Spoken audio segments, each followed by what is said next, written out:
Hello, and welcome back to Copilot Learning Hub. Today, we have an awesome episode for all of you devs out there and aspiring developers. We have a fantastic set of tools that I am so excited to share with you. And the best person who's going to come and teach us is our good friend, Anthony Bartolo. Anthony, thank you so much for joining us. Thank you for having me, Donna. It's awesome to be here. All right, Anthony, tell everyone who you are and what you do. So, as you said, Anthony Bartolo, I am a Microsoft developer advocate, specifically concentrating around developer tools and how do we take people's ideas and make them real through Microsoft's AI and cloud services. Now, you've been in the dev space for a very long time, as have I. We've had intense conversations about how can we speed up the developer's journey so they can get to the hard problems rather than fixating on the same problems we've had for 20-something years. I hear you've got a pretty cool suite of tools to share with us today. Oh yeah, the whole advent of AI has really pushed the envelope in terms of the way that we can implement ideas into the cloud and into people's hands to accomplish what they need to accomplish. The one thing to keep in consideration is AI is a co-pilot. It enables you, it pushes you forward. It doesn't replace you. It allows you to take on tasks that predominantly you would search on Bing how to do the next thing. It provides you the insight in terms of what next steps would be. But in no certain case is it the lead or the actual developer. It's always going to follow by your instructions. And so that's what we're going to show today, specifically inside of Visual Studio Code, utilizing GitHub Copilot. Okay, this I'm dying to see because I know how to use GitHub Copilot in VS, kind of. But I have a feeling you've got stuff to show us that brand new, hot off the presses, things that maybe none of us have seen. So please, tell us, enlighten us. So let me share my screen. And we're going to go through a couple examples. Now, I've known Donna for a while. I know she is a serial entrepreneur, always looking at the best ways to create new things to excite people, which is awesome. I wish it was just as easy to do that in dev, but let me show you a quick example. And I'll assure you, I've seen this numerous times for individuals doing exactly this. So here's my Visual Studio Code IDE. As you can see here, I have GitHub Copilot Chat onboarded. This is my chat window that's here. Here's where I would provide my instruction set in terms of, hey, what are we trying to accomplish? And what do you need me to do? And so let's go in here, and I'm going to put in something specifically for Donna. Build me an application that will be a bestseller on Marketplace and make me $1 million a month in revenue. I love. Can you imagine if it was that easy? That would be incredible. Okay, I want to know what happens though. Sorry, I can't assist you with that. Oh. Why? We talked about this, right? Copilot is a co-pilot. It is not the pilot. You can't write the application for you. You have to come forward with the idea. You have to be able to provide it the ability to understand what are you trying to accomplish. When we're doing prompt engineering in any platform, you want to know, that your prompt is short, it is simple, and it is specific. Having something as general as build me an application and not providing instruction on what that application is makes no sense. And so the Copilot doesn't understand what that is. And so it comes up with a response. I'm sorry, I can't, assist with that. Let's say we take it a step further and say, build me an application. Let's be more specific in Python. That will be a bestseller in the marketplace. I'll click on that. And guess what? It's going to come up with the same thing. Yep. Saying, sorry, I can't assist with that. But look what it does provide. It provides an additional suggestion. What are some popular Python libraries for developing web applications? It's now trying to inquire of you, give me better next steps. Let me provide you with some suggestions of what we could talk about in the midst of building out this application. So it recognizes that you want to build an app in Python, still doesn't know what type of app you want to build, but it's going to try to give you ideas in terms of what you can do and what your next steps would be. I like this a lot because it's actually trying to push you to prompt better. So let's take it to the next step. So let's, we're going to build an app. We're going to build the next best game available, and it's going to be called Tic-Tac-Toe, right? So let's go in and say, okay, build me a Tic-Tac-Toe game in Python. So now it's going to go and, yeah, sure, here's a simple way to build a tic-tac-toe game in Python.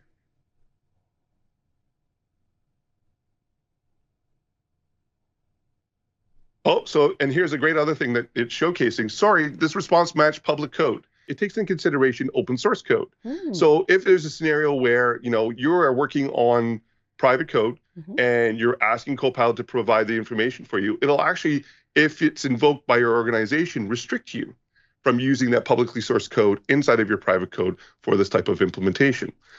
So let's close this for a second. Hey, there's a security thing. That's pretty cool. I didn't know that. See, I knew I'd learned some new things today.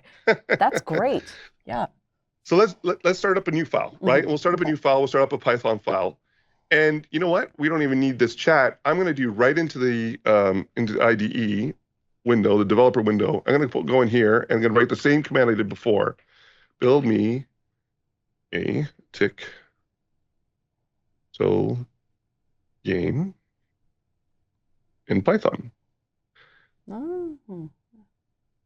So now I'm doing it directly into the programming window, and there you go. It's spitting out the game for me. Oh, wow. Now, you can see that it didn't block me this time in terms of the code. Why? Because this is a net new file. So prior to, it didn't know if it was adding it to a new file or not. And so to protect itself, sorry, you can't add that code to an existing or a private corporately owned code because it's open source, right? Now in this scenario here, I have this in my ID. This is a brand new code. I'm doing this as a hobby. I built a tic-tac-toe game. And you know what? So GitHub Copilot has made changes. I'm going to accept the changes. And here's my game. So I can go actually and run this. That's very interesting how it wouldn't create it in an existing project because you don't have the right permissions to add open source code, but it will in a new one because you do have permissions to create something new. That's fantastic. Correct, because you're creating something net new, right? And there's no policy attached to this file yet, right? There's no governance or security that's been implemented. Now I have this tic-tac-toe game. As you can see here, the output is in ASCII, and I didn't even give that specification. It did that on its own, guessing, hey, you know what? This is probably the best way to do this. Enter a position from 1 to 9, and you and I can actually play tic-tac-toe.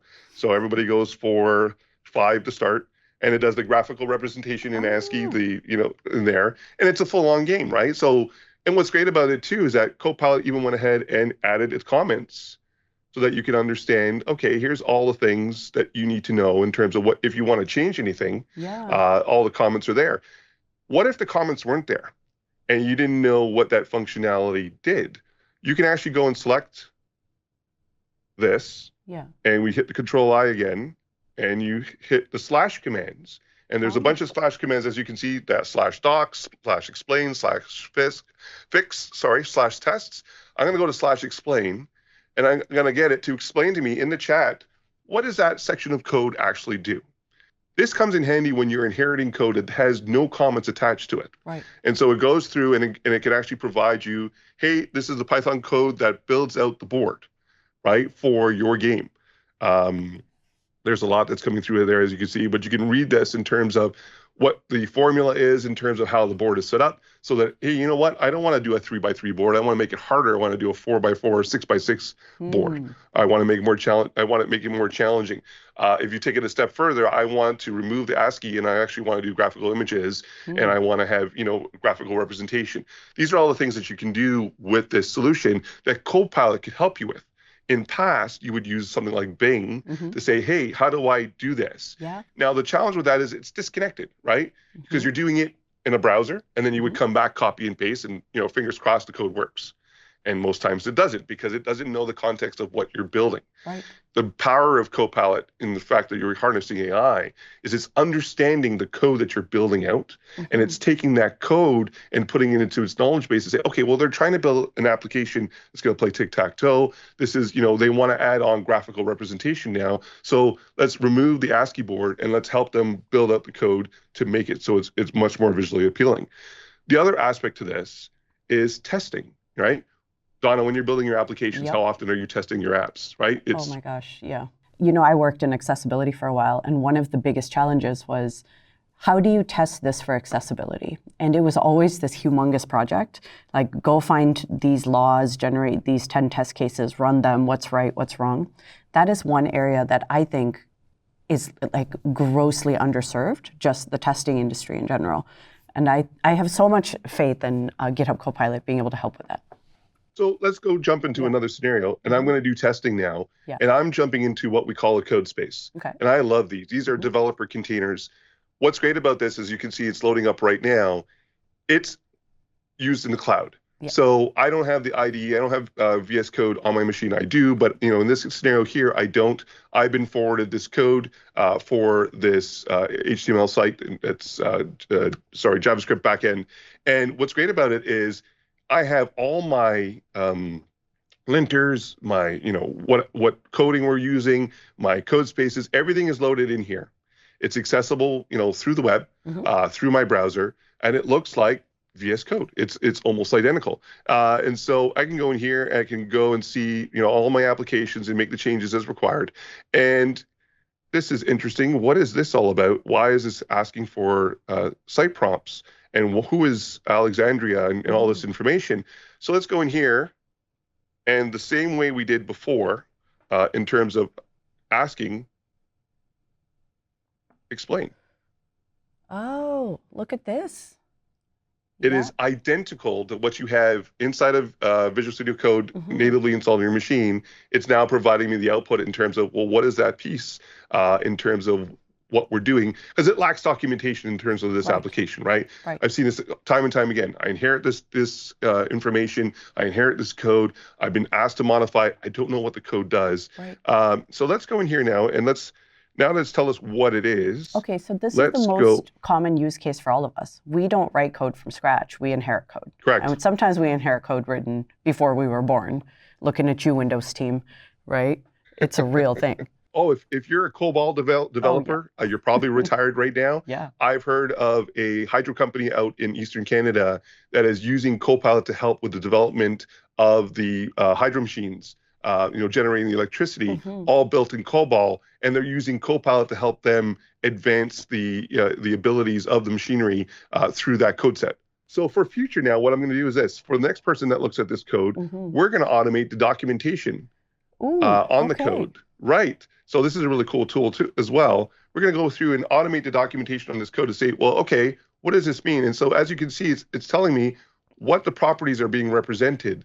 So if I have to make changes in future, I know that, the name is the name of the site owner, the title is the title of the site owner, email contact, on and on and on, so that I know that I can go in and make those changes on the fly as required because the documentation exists and tells me that I can do that and provides me that information. The other aspect to that is, as we talked about, is the testing piece. So let's go in here and we'll select that, and we're going to say test. What? You can just say test? I did not know that either. And now it'll go through and it'll actually write the test code to render your image to test to make sure that the code works. Okay, this is new. I was doing in the chat, give me 10 test cases, but this is so much better. Well, let's go through all the slash commands that are available, right? So I can't show every single one in here. So we talked about slash explain. We've talked about slash tests. There's slash fix. How many times have you gone through looking for that semicolon that you forgot to put? Yep. And hey, I need to add it into my code. I need to find out where it is. You highlight the code that's causing the issue. You do slash fix, and it will provide you the suggestions in terms of where the code break is and what needs to be inserted. Okay, that is cool.